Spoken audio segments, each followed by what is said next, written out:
আল্লাহ রাব্বুল কাছে বুঝতে হবে দিনের জন্য কোরবানি হচ্ছে পছন্দনীয়।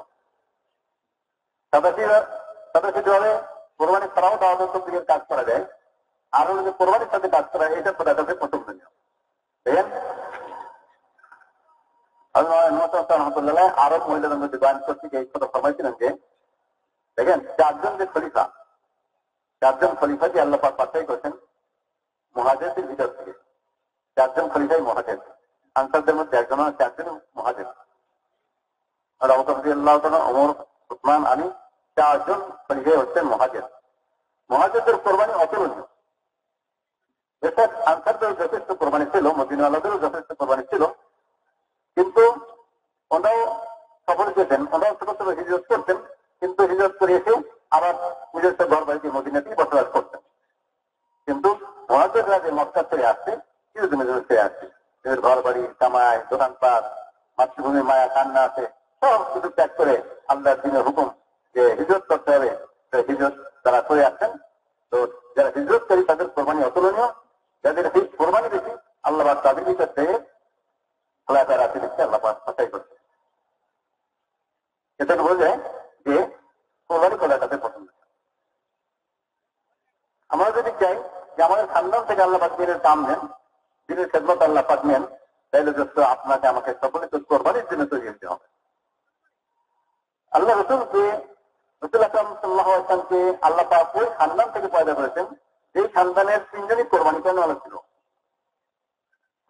হযরত ইব্রাহিম আলাইহিস সালাম পুরুষের মধ্যে কোরবানি করানো, মা হাজার ইসলাম মহিলাদের মধ্যে কোরবানি করানো, আর বাচ্চার মধ্যে হযরত ইসমাঈল ইসলাম কোরবানি করানো। তিনি যখন কোরবানি করানো সেই খানদান থেকে, ইসমাঈল ইসলাম খানদান থেকে আল্লাহ তাআলা আকিব থেকে পয়দা করেন।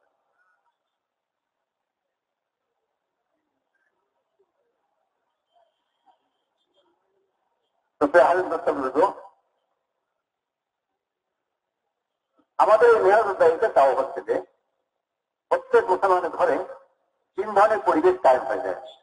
তিন ধরনের পরিবেশ আমাদের ঘরে কায়েম হয়ে যায়। এক হলো তালিমের পরিবেশ, আর হচ্ছে দাওয়াতের পরিবেশ, আর হচ্ছে ইবাদতের পরিবেশ। তালিম, দাওয়াত এবং ইবাদত এই তিনটে হল মূল কাম। এই তিন পরিবেশ আমাদের ঘরে ঘরে চিন্তা হয়ে যায়। তালিমের পরিবেশ কি অর্থ? ঘরে পরিবেশ তখন করে তখন সকলে করে, একজনের তাহলে সেটাকে পরিবেশ করে না, পরিবেশ মানে সকলে আছে, সকলে করে। ঈদের দিন সবাই ছবি বলে যাচ্ছে, জিজ্ঞেস করছে না কোথায় যাচ্ছেন, জিজ্ঞেস করতে হয় না, সকলে বলে ঈদের পরিবেশ, ঈদের নামাজ পড়তে যাচ্ছে, জিজ্ঞেস করতে হয় না। এইভাবে দেখছো পরিবেশ তখন হয় যখন ঘরের সকলে এই তালিমে বসছে, বাপ, ভাই, ছেলে, মেয়ে, ছেলের বউ সকলে তালিমে শরীক হবে। হয়তো মাহরামের রেয়াত করতে হবে, যাদের সঙ্গে যাদের শরীয়ত দেখা দেওয়া যায় নেই তাদের সঙ্গে একসাথে তালিম বসাও আলাদা মানা করছে।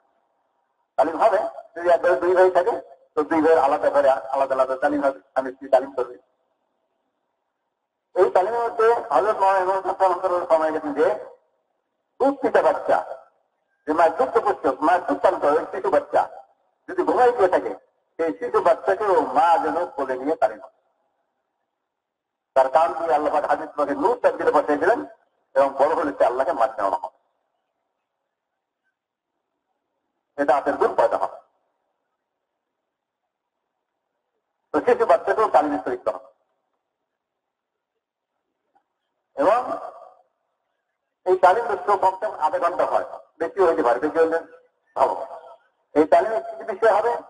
এটা আমাদের মূল বিষয় হচ্ছে পুরুষের জন্য যে তিন তালিম, আমাদের একই তিন তালিম। কিতাবের তালিম হবে, সূরাতের তালিম হবে এবং তারপর তালিম হবে। সূরাতের আপনার লক্ষ্য দেখবেন আমাদের মামাদের অনেকেই ভুল, বাপের বাড়িতে আপনারা শেখার সুযোগ হয় না, অনেক মহিলা সূরাটার অনেক ভুল আছে, অথচ নামাজের মধ্যে এটা নেহায়েত প্রয়োজন জিনিস সূরাতের তালিম। এবং ওই যে বললাম হযরত খাত্তাব রাদিয়াল্লাহু তাআলা ঘরের তালিম হচ্ছে কোরআনের তালিম হচ্ছিল, এবং কোরআনের তালিম অত্যন্ত মৌলিক জিনিস। এই কোরআন তালিম আমাদের ঘরে ঘরে হইতে হবে। তবে এতটুকু খেয়াল করতে হবে যে মনে করেন একবারে স্বামী স্ত্রী আছে, তাহলে তো একই মসজিদে কিতাবী তালিম, সূরাতের তালিম, তানবীর তালিম সবই করতে পারে।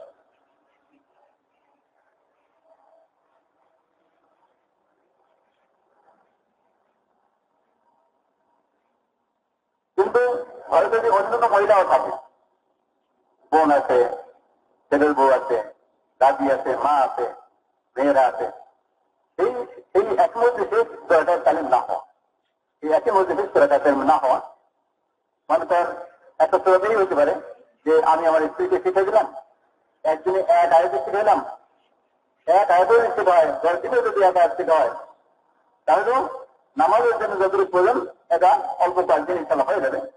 আমি আমার স্ত্রীকে শিখাইলাম, স্ত্রী অন্য মেয়েদের অন্য মহিলাদেরকে অন্য সময় শেখাবেন, অন্য মহিলাদেরকে অন্য সময় শেখাবেন।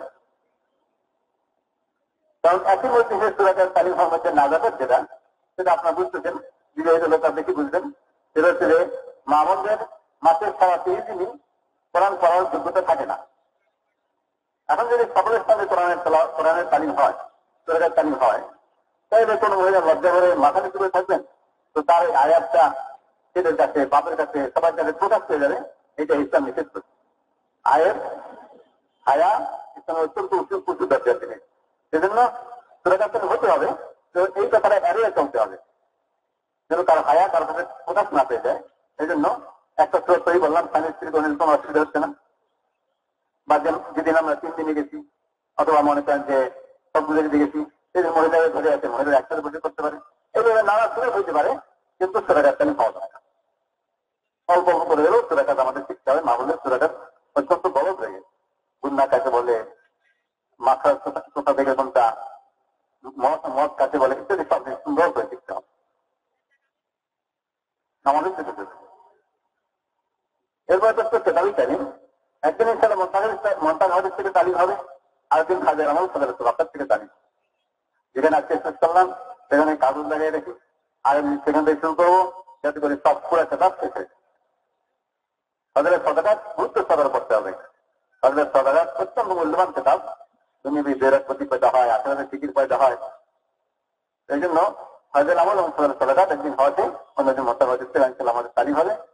আর 6 নম্বর মজাকারা কলেমা, নামাজ, আল-মজিদ, কামুল মুসলিম, তাসবিহ, নিয়ত, তাবলীগ, এই 6 নম্বর মজাকারা আমাদের ঘরের মেয়েরা, নাতিরা সকলের জন্য শিখে সবাই তাহলে দায়ী হতে পারে, দাওয়াত দিতে পারে। 6 নম্বর যে শিখলো সে মাসাল্লাহ দাওয়াত দিতে সকল যদি 6 নম্বর আস্তে আস্তে বলাইতে হবে, শিখাইতে হবে। আর 6 নম্বর 6 নম্বরই হচ্ছে দাওয়াত ও তাবলীগ। তো দাওয়াত ও তাবলীগ এই 6 নম্বরে আমাদের মা বোনদের নিয়ত করা, কারা কবে আল্লাহ বের হবে, ছেলেরা কবে বের হবে, 3 দিনে, 10 দিনে, 3 লাখ কখন তবে বের হবে, এই তো চিন্তাও আমাদের তালিমের মধ্যে হয়ে যায়। আর যদি আজকে এতটুকু মশলা হয়ে যায় যে কালকে কিতাবটা কে পড়বে, তার মধ্যে বলবে, তাহলে তারা প্রস্তুতি নিতে পারবে। হঠাৎ করে তুমি পড়ো, এতে অত প্রস্তুতি হবে না। একদিন সময় থেকে সে প্রস্তুতি কোন কিতাব থেকে কোনখান দিয়ে পড়বো, তার মধ্যে বলবো, একটু প্রস্তুতি নিলে এজন্য আগের দিন পরামর্শ হয়ে গেলে ভালো হয়। কিতাব কে পড়বে, তার মধ্যে বলবে, একদিন আগে মশলা হয়ে যাবে। এই কটা জিনিস আমাদের ঘরে তালিম হতে হবে এবং নিয়মিত হতে হবে। এগুলো তালিমের পরিবেশ। দ্বিতীয় হিসেবে দাওয়াতের পরিবেশ। দাওয়াতের পরিবেশ তো এরকম জিনিস, আমাদের ঘরে অন্যান্য মহিলারাও আছে, প্রবাসী মহিলারা আছে, বেড়াইতে আছে, আত্মীয় চাচি মামি ইত্যাদি আছে, ঘরে কাজের মেয়ে আছে, বুয়া আছে, তাদের সকলকে আমরা ইনশাল্লাহ দাওয়াত শোনাবো। দাওয়াত মূল বিষয় হলো শোনাবো। যদি ইনশাল্লাহ দাওয়াতের কথা শুনতে থাকে, তাহলে সকলের ভিতরে ইমানের যোগ্যতা বাড়তে থাকবে, ইমানের শক্তি বাড়তে থাকবে, তৌহিদ আসতে থাকবে, শিরক দূর হয়ে থাকবে। দাওয়াত অত্যন্ত মূল্যবান হাতিয়ার, যার দ্বারা মানুষ শেষ মুক্তি ইমান হাসিল করতে পারে। এই জন্য সুযোগ খোঁজা, আত্মীয়জন আসছে, মেয়েরা আসছে, বা মনে করেন ঘরের মহিলা আছে, সকলের মধ্যে পড়োশী আছে, আবার ফকির মহিলা আছে, সকলকে ইনশাআল্লাহ দাওয়াত দেওয়ার অভ্যাস পয়দা করতে হবে, যাতে আমাদের মা বোনরা তাই হয়। তারপরে ইবাদতের পরিবেশ, আমাদের ঘরে ইবাদতের পরিবেশ কায়েম করতে হবে।